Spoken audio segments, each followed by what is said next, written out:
Assalomu alaykum hurmatli talabalar. Men O'zbekiston Milliy universiteti Kimyo fakulteti Noorganik kimyo kafedrasi dotsenti vazifasini bajaruvchisi Rahmonova Dilnoza Salamovna noorganik birikmalar kimyosi fani bo'yicha 1-kurs neft va gaz kimyosi yo'nalishi talabalariga kompleks birikmalar mavzusidan ma'ruza darsini olib boraman.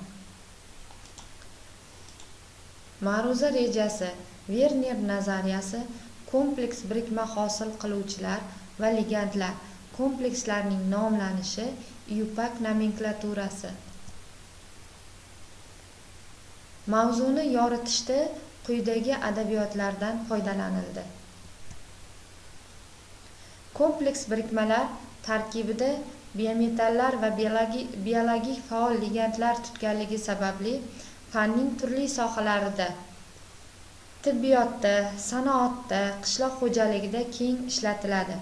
Ma'lumki, dori sifatida tibbiyotda qo'llanilayotgan kimyoviy birikmalar orasida koordinatsion birikmalarning soni ortib bormoqda. Bundan tashqari, tirik organizmlarda metallarning ionlari kompleks birikma holida bo'ladi. Masalan, o'simliklardagi xlorofil magniyli kompleks bo'lsa, odam organizmidagi gemoglobin temirli kompleks hisoblanadi. Qondagi gemoglobin kislorodni tashish funksiyasini bajaradi. Temir 2+ ioni porfin bilan gem xelatli kompleks hosil qilib 4 ta bog' orqali bog'lanadi. Temir 2+ bilan globin oqsili bitta bog' orqali bog'lanadi. Insulin gormoni rug' 2+ xelatini oqsil bilan kompleksi hisoblanadi. Bundan tashqari B12 vitaminining tarkibi ham kobalt 3+ ning porfin bilan kompleksi hisoblanadi. Farmakologiyada cisplatin deb nomlangan cis-diamin dixloroplatina 2 yoki sezi tuzi ham deb nomlanadi. Kuchli onkologik preparat bo'lib, rak kasalliklarini davolashda keng ishlatiladi.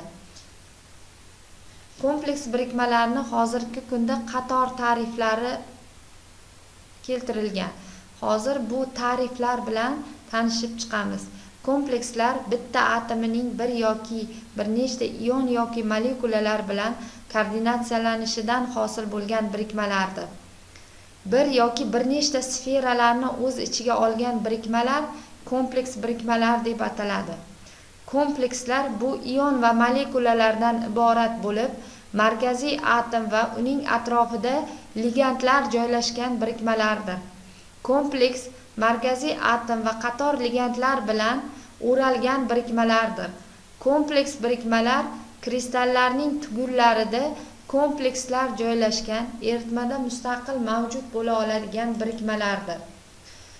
Alfred Verner tomonidan 1893-yilda kompleks birikmalar nazariyasi yaratildi. U quyidagi bandlardan iborat. Birinchi, ayrim elementlar o'zining asosiy valentliklaridan tashqari qo'shimcha valentliklarni namoyon qiladi.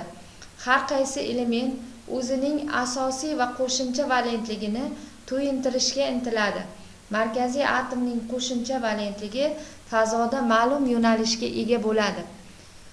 Asosiy tushunchalarga to'xtaladigan bo'lsak, bular markaziy atom, ligand, donor atom, koordinatsion sfera, dentantlik, koordinatsion son. Kompleks birikmalarda markaziy o'rinni kompleks hosil qiluvchi egallaydi. Kompleks hosil qiluvchi atrofida ligandlar koordinatsiyalanadi. Kompleks hosil qiluvchi va ligandlar kompleks birikmaning ichki sferasini tashkil qiladi. Kompleks hosil qiluvchilar bo'sh atom orbitallari bilan juft elektronlarga akseptorlik qilgan holda kompleks birikmada markaziy o'rinni egallaydi.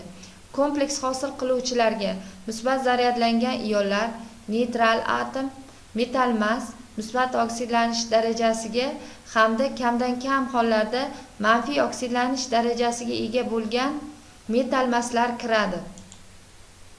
Markaziy ion atrofida joylashib, u bilan bog'langan molekulalar yoki unga nisbatan qarama-qarshi zaryadlangan ionlar ligandlar yoki addentlar deb ataladi. Ligandlar kompleks hosil qiluvchiga to'g'ridan-to'g'ri bog'langan elektron juft donorlari hisoblanadi. Ligandlarga manfiy zaryadlangan oksida ligandlar hamda neytral qutbli molekulalar kiradi. Ligand tarkibiga bir yoki bir nechta taqsimlanmagan elektron juftlari bo'lgan atomlar kirishi kerak. Bir juft taqsimlanmagan elektron jufti bo'lsa monodentant ligand, ikki juft taqsimlanmagan elektron jufti bo'lsa bidentant ligand, 3 juft taqsimlanmagan elektron jufti bo'lsa tridentant ligand deyiladi. Dentantlik bu ligandning markaziy atom atrofida egallagan o'rinlar soni. Monodentant ligandlarga misollar qilib quyidagi ligandlarni keltirishimiz mumkin. Bu yerda marganisli kompleksda suv molekulasi monodentant holatda markaziy atomga birikkan. Bidentant ligandlarga misollar keltirilgan. Bidentant ligandlarda markaziy atom bilan ligandlardagi ikkita atom orqali bog'lanadi. Bunday ligandlar bidentant ligandlar deb ataladi. Polidentant ligandlarga quyidagi jadvalda misollar keltirilgan. Markaziy ion koordinatsion son bilan xarakterlanadi. Koordinatsion son markaziy ion bilan ligandlar orasidagi hosil bo'lgan sigma bog'lar soniga aytiladi. Markaziy atom koordinatsion soni ichki sfera tuzilishini belgilaydi. Bu tuzilish ma'lum shakl va simmetriyali bo'ladi. Quyida komplekslarning geometrik konfiguratsiyalari, gibridlanish turlari keltirilgan. Koordinatsion soni 2 ga teng bo'ladigan bo'lsa, kompleksning geometrik tuzilishi chiziqli bo'lib, gibridlanishi sp bo'ladi. Kompleks birikmaning koordinatsion soni 3 ga teng bo'lsa, fazoviy tuzilishi uchburchak, gibridlanishi sp2 bo'ladi.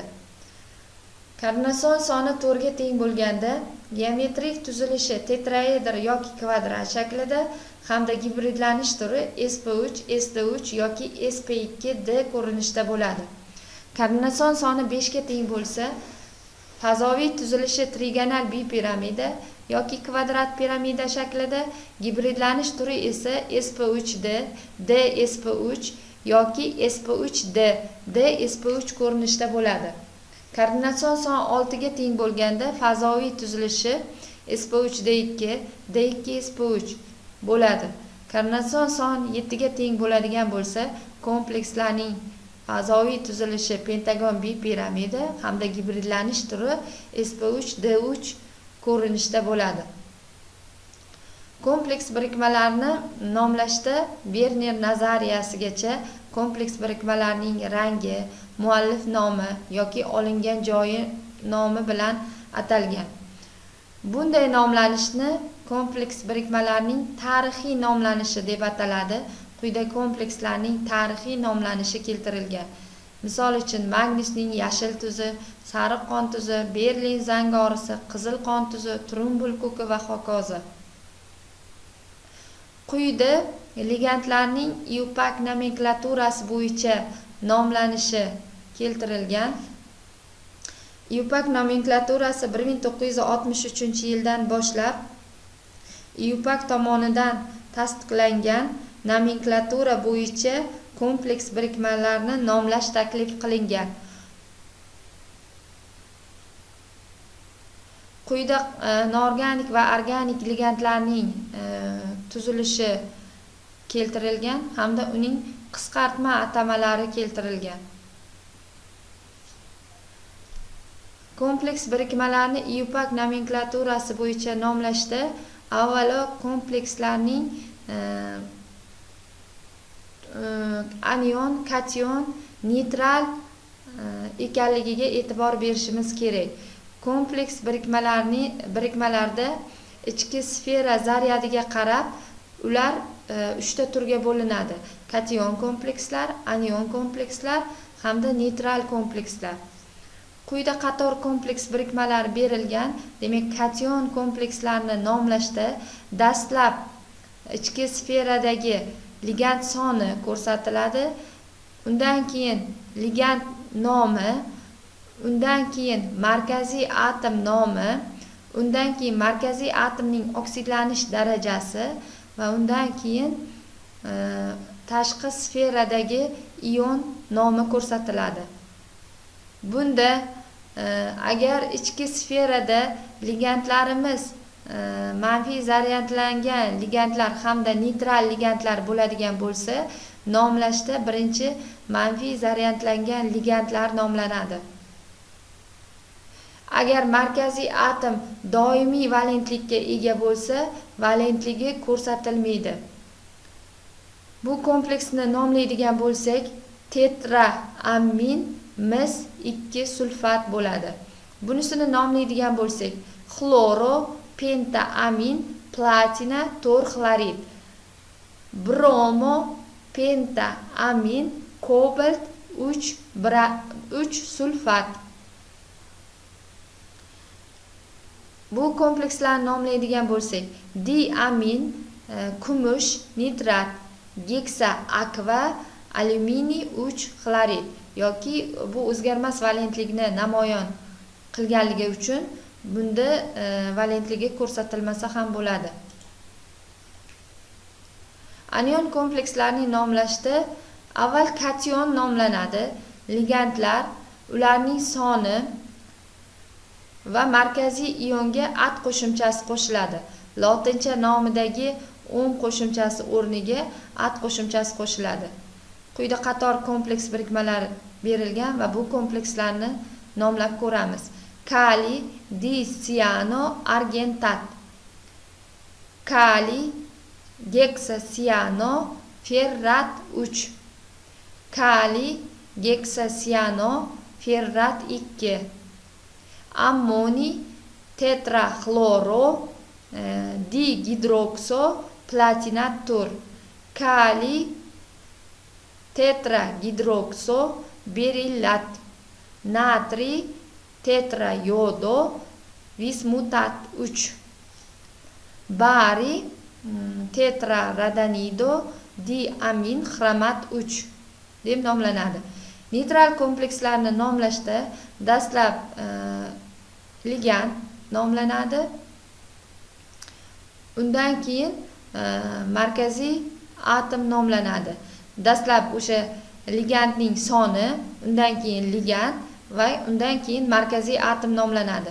Quyidagi komplekslarni nomlaydigan bo'lsak, dastlab manfiy zaryadlangan ligand, oksida ligandlar nomlanadi. Demak, fosfato, triakva, xrom deb nomlanadi. Bu diradanido, diamin, mis deb nomlanadi. Pentakarbonil, temir. Bunisi esa tetraxloro diamin platina deb nomlanadi. Agar markaziy atom alkenlar bilan kompleks birikma hosil qilgan bo'lsa, ligand oldidan etta harfi ishlatiladi. Quyidagi kompleksni nomlaydigan bo'lsak, nitrazil, etta siklopentadienil, nikel deb nomlanadi. Ko'p yadroli kompleks birikmalarida esa markaziy atomlar bir-biri bilan ko'prik ligandlar orqali bog'lanadi va bunda bu ligandlar oldidan mu harfi qo'yilib, ikki tomondan chiziqcha qo'yiladi. Quyidagi kompleksni nomlaydigan bo'lsak, bu yerda 8 ta ammiak, demak bu grek alfavitida 8 okta deyiladi. Okta amin, mu amido, mu gidrokso, xrom 3 nitrat deb nomlanadi. Bu yerda esa sizlarning mustaqil o'zlashtirishingiz uchun misollar keltirildi. Shuning bilan bugungi ajratilgan ma'ruza mashg'uloti o'z nihoyasiga yetdi. E'tiboringiz uchun rahmat.